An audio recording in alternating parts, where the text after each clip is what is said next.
സർക്കാരിന്റെ ഒരു പ്രശ്നവുമായി ബന്ധപ്പെട്ട് അതിലായിരുന്നു. അവിടെ നിന്ന് വന്നു എല്ലാം കഴിഞ്ഞ് കാറി കയറിയപ്പോൾ ആദിവാസികൾ വന്ന് എന്റെ പ്രവർത്തകരുടെ മുന്നിൽ വെച്ച് പറയുന്നു, ഞങ്ങളുടെ വോട്ടുകൾ ചേർത്തിട്ടില്ല, 18 വയസ്സ് തികഞ്ഞ കുട്ടികൾക്ക് വോട്ടില്ല.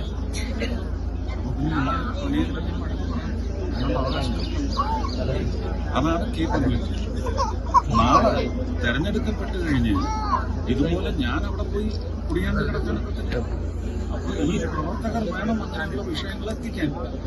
ഇവരെത്തിച്ചില്ല, ഞങ്ങൾ പറഞ്ഞതാണ് എന്ന് പറഞ്ഞാൽ അന്നും ഇതുപോലെ വഴക്ക് പറയും. അതിന്റെ സൂചനയാണ് നൽകിയത്. അതിനുള്ള അധികാരം എനിക്കുണ്ട്. ഞാൻ എന്റെ പക്ഷികളൊക്കെ അവരെ തലോടാനും അവരെ വഴക്ക് പറയാനുമുള്ള അവകാശം എനിക്കുണ്ട്.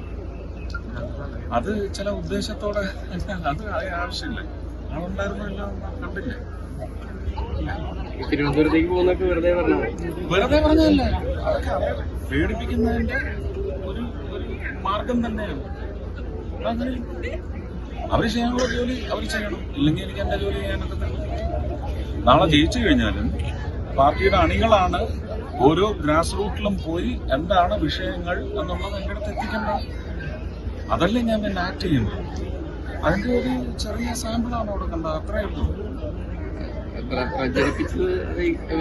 പ്രചരിപ്പിച്ചത് ജനങ്ങൾ മനസ്സിലാക്കിക്കോളും. കാരണം അവിടെ അവരുടെ കൂടെ കാപ്പ് പിടിച്ചത് എത്ര പേരുണ്ടായിരുന്നു എന്നുള്ള വീഡിയോ ഞാൻ ഇട്ടിട്ട് ഞാൻ അത് ചെയ്ത ആൾക്കാർക്ക് ഒരു ലേബൽ കൊടുക്കും.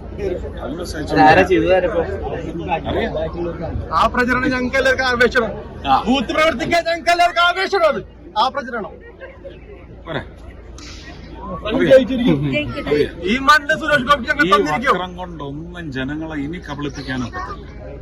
നിങ്ങൾ മോദി എന്ന് പറഞ്ഞ മനുഷ്യനെ എന്തെല്ലാം പറഞ്ഞു, ലോകത്തിന്റെ നെറുകയിൽ കൊണ്ടുചെന്ന് ഭാരതത്തെ നാട്ടിക്കും.